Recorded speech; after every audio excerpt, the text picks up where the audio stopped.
അടുത്തത് അത് സ്കോളർഷിപ്പും സ്റ്റൈഫൻഡുമാണെന്ന് നിങ്ങൾക്കറിയാം. മെട്രിക്കുലേഷന് ശേഷമുള്ള പഠനം സ്കോളർഷിപ്പും സ്റ്റൈഫൻഡുമായി 6,30,00,000 രൂപ ചെലവാക്കുന്നുണ്ട്. 17,32,00,000 ചെലവാക്കുന്നു 10ാം ക്ലാസ്സിന് മുമ്പേ. 10ാം ക്ലാസ് കഴിഞ്ഞവർക്ക് അത്രയും പൈസ ചെലവാക്കണ്ട, പകുതി മതി. കാരണം പകുതി കൂടുതൽ പിള്ളേരും 10ാം ക്ലാസ് കൊണ്ട് നിർത്തും. അതുകൊണ്ട് 6,30,00,000 ചെലവാക്കിയാൽ മതി. സർക്കാരിൻ്റെ കണക്ക് കണ്ടോ. ബോർഡിങ്ങിനുള്ള ധനസഹായം എത്രയാണെന്നറിയാമോ? 5 ലക്ഷം രൂപ. അപ്പോൾ 5 ലക്ഷം രൂപ ചെലവാക്കി ഉള്ള വിദ്യാർത്ഥികൾ മാത്രമേ ബോർഡിങ്ങിൽ പഠിക്കുന്നുള്ളൂ. സർക്കാരിൻ്റെ കയ്യിൽ കണക്കുണ്ട്. അതുകൊണ്ടാണ് ഗിരിവർഗ ഹോസ്റ്റലുകളിൽ ശമ്പളത്തിന് മാത്രം എത്ര ഉണ്ടെന്നറിയാമോ? 16,43,00,000 രൂപയാണ്. സ്റ്റൈഫൻഡും ലെംസം ഗ്രാൻഡും കൊടുക്കുന്നതിന് വേണ്ടി എത്രയേ ഉള്ളൂ? 10ാം ക്ലാസ്സിന് മുമ്പുള്ളവർക്ക് സ്റ്റൈഫൻഡും ലെംസം കൊടുക്കുന്നതിന് വേണ്ടി 17 കോടിയേ ഉള്ളൂ. പക്ഷേ അവിടുത്തെ ഹോസ്റ്റലിലെ ട്രൈബൽ ഹോസ്റ്റലുകൾ മൊത്തം ഉള്ളതിൽ അവർക്ക് ശമ്പളം കൊടുക്കുന്നതിന് വേണ്ടി 16,000 കോടി രൂപയുണ്ട്. അത് തീർന്നില്ല. ക്ഷാമബത്ത കൊടുക്കുന്നതിന് വേണ്ടി 2 കോടി രൂപയുണ്ട്. എത്രയായി? 16 18ആയി. പിന്നെ വീട്ടുകരം കൊടുക്കുന്നതിന് വേണ്ടി 74 ലക്ഷം രൂപയുണ്ട്. അപ്പം ഇത് ശമ്പളവും പെൻഷനും മറ്റു കാര്യങ്ങൾക്കും വേണ്ടിയാണ്, ശമ്പളത്തിനും മറ്റ് അലവൻസിനും വേണ്ടിയാണ് ട്രൈബൽ ഫണ്ട് ഏറ്റവും കൂടുതൽ ഉപയോഗിക്കുന്നത് എന്നും പട്ടികജാതി ഫണ്ട് ഏറ്റവും കൂടുതൽ ഉപയോഗിക്കുന്നതെന്നും ഒറ്റ വായനയിൽ തന്നെ നമുക്ക് മനസ്സിലാവുന്നതാണ് ബഡ്ജറ്റ്.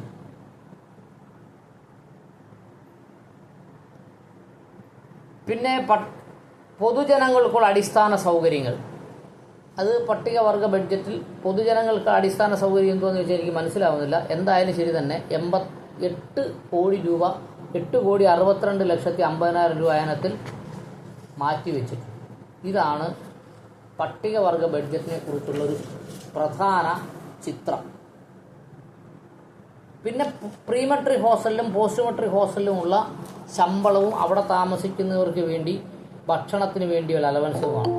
പട്ടികവർഗ ഹോസ്റ്റലുകളിലെ സൗകര്യങ്ങളെക്കുറിച്ചാണ് അവിടെ പറയുന്നത്. അപ്പോൾ ഈ പട്ടികവർഗ ബഡ്ജറ്റിനെ കുറിച്ച് വേണമെങ്കിൽ നാളെയും കൂടി നമുക്ക് ഈ വിഷയം ചർച്ച ചെയ്യാവുന്നതാണ്. പിന്നെ ഒരു ഹെഡും കൂടെ ഉണ്ട് കേട്ടോ. പട്ടികവർഗ യുവജനങ്ങൾക്കായുള്ള സ്വയം തൊഴിൽ പരിശീലന പരിപാടി 9 കോടി രൂപയുണ്ട്. അത് പട്ടികജാതിക്കാർക്ക് സ്വയം തൊഴിൽ പരിശീലന പരിപാടി ഇല്ല. 9 കോടി രൂപ പട്ടികവർഗ സ്വയം തൊഴിൽ പരിശീലന പരിപാടിക്ക് നീക്കി വെച്ചിട്ടുണ്ട്. ഇത് ഏത് വഴിക്ക് പോകുമെന്ന് ഇതിനകത്ത് ഇടപെടുമ്പോൾ മാത്രമേ മനസ്സിലാവൂ. അപ്പോൾ പട്ടികവർഗ ബഡ്ജറ്റിനെ കുറിച്ച് നമുക്ക് നാളെയും ചർച്ച ചെയ്യാൻ ഞാൻ തയ്യാറാണ്.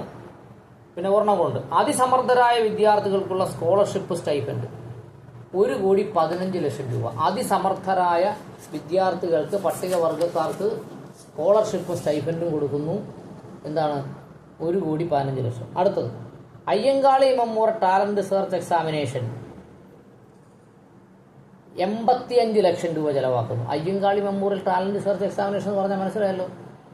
ഇത് പറഞ്ഞാൽ 4ാം ക്ലാസ്സിൽ പഠിക്കുന്ന കുട്ടിയെ 5ാം ക്ലാസ്സിൽ CBSE സ്കൂളിൽ ബോർഡിംഗ് ആൻഡ് ലോഡ്ജിങ്ങിൽ പഠിപ്പിക്കുന്നതിന് വേണ്ടി ഒരു പരീക്ഷ എഴുതും. പരീക്ഷ എഴുതിപ്പിക്കുന്നുള്ള ചിലവാണ്. എത്രയാണ്? 85 ലക്ഷം രൂപ. പിന്നെ സ്കൂൾ കോളേജ് തലത്തിലെ വിദ്യാഭ്യാസ പരിപാടി 75 ലക്ഷം രൂപ. അനാഥർക്കുള്ള ധനസഹായം 2 കോടി രൂപ. പട്ടികവർഗത്തിലെ അനാഥർക്ക് 2 കോടി രൂപ ചെലവാക്കുന്നുണ്ട്. അത് മോശമാണെന്നല്ല പറയുന്നത്, ഇതിൻ്റെയൊക്കെ അന്വേഷിക്കണമെന്നാണ് പറയുന്നത്. വിദ്യാർത്ഥികൾക്കുള്ള ലാപ്ടോപ്പ് ആർക്ക്? പട്ടികവർഗ വിദ്യാർത്ഥികൾ ലാപ്ടോപ്പ് ഇപ്പോഴും 2 കോടി നീക്കി വെച്ചിട്ടുണ്ട്. നമ്മുടെ ആൾക്കാരെങ്കിലും പോവുകയാണെങ്കിൽ പറയാൻ ഫണ്ടില്ലെന്ന് പറയും. ലാപ്ടോപ്പ് വാങ്ങുന്നതിന് വേണ്ടി 2 കോടി രൂപ നീക്കി വെച്ചിട്ടുണ്ട്. ഇപ്പം സാധാരണ ഒരു ലാപ്ടോപ്പ് 50,000 രൂപയുണ്ട്.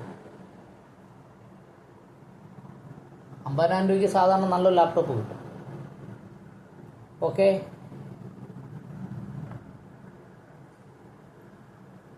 പട്ടികവർഗ വംശീയ വൈദ്യന്മാർക്കുള്ള ധനസഹായം 45 ലക്ഷം രൂപ. പട്ടികവർഗത്തിനിടയിൽ നാട്ടുവൈദ്യന്മാരുണ്ടെങ്കിൽ അവർക്ക് 45 ലക്ഷം രൂപ ധനസഹായം കൊടുക്കുന്നു എന്നാണ് പറഞ്ഞത്. അടുത്തത് IED program, information education and communication program. എത്രയാണെന്നറിയാമോ? 3 കോടി രൂപ പട്ടികവർഗത്തിന് നീക്കി വെച്ചിട്ടുണ്ട്. പട്ടികവർഗക്കാർക്കിടയിൽ വിദ്യാഭ്യാസം പ്രോത്സാഹിപ്പിക്കുന്നതിന് വേണ്ടി 15 കോടി രൂപ അതിന് മാത്രം നീക്കി വെച്ചു. 15 കോടി.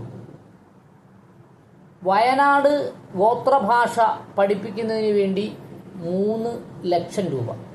ഗോത്രഭാഷ പഠിപ്പിക്കാൻ ആരെ? പട്ടികവർഗക്കാർ. പട്ടികവർഗ വിദ്യാർത്ഥികൾക്ക് പോസ്റ്റ് മെട്രിക് സ്കോളർഷിപ്പ്, അതിൽ പണം കാണുന്നില്ല, അത് വേറെ എവിടെ ഉണ്ട്, 36 കോടി രൂപ.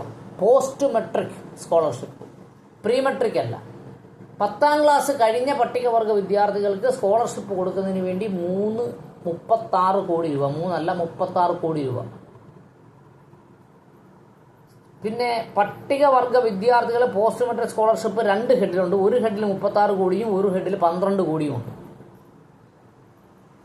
തൊഴിൽ പരിശീലന കേന്ദ്രത്തിൽ പിന്നെ ശമ്പളവും മറ്റു കാര്യങ്ങളുമാണ് പറയുന്നത്. പിന്നെ 9-10 സ്കൂളിൽ പഠിക്കുന്ന പട്ടികവർഗക്കാർക്ക് പ്രത്യേക ട്യൂഷൻ സമ്പ്രദായത്തിന് വേണ്ടി സ്കോളർഷിപ്പും സ്റ്റൈഫൻഡിനും വേണ്ടി 3 കോടി രൂപ മാറ്റിവെച്ചിട്ടുണ്ട്.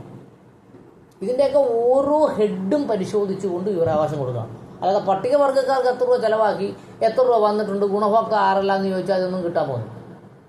അതിപ്പോൾ ഞാൻ പറഞ്ഞതെന്നറിയുമോ? ബഡ്ജറ്റിൻ്റെ സബ് ഹെഡും ബഡ്ജറ്റിൻ്റെ മൈനർ ഹെഡും വെച്ചുകൊണ്ട് വിവരാവകാശം കൊടുക്കാൻ നമുക്ക് കഴിയണം. അതിന് ഈ ഞാനടക്കമുള്ള 12 പേരെ കൊണ്ട് കഴിയുമോ എന്ന് എനിക്കറിയത്തില്ല. പറ്റുന്നവർ ചെയ്യണം. ഏതെങ്കിലും ഒരു വിഷയത്തിൽ പിടികിട്ടിയാൽ നമുക്കതേ പിടിച്ച് കയറാം. പിന്നെ ഇന്ന് ഞാൻ ഗ്രൂപ്പിലൊരു നിയമപുസ്തകം ഇട്ടിട്ടുണ്ട്, പ്രിവെൻഷൻ ഓഫ് കറപ്ഷൻ ആക്ട്. നിങ്ങൾ കണ്ടു കാണും. പട്ടികവർഗ പദ്ധതി അട്ടിമറിക്കുന്നതിനെ ചെറുത്തു തോൽപ്പിക്കുന്നതിന് വേണ്ടി പുതിയ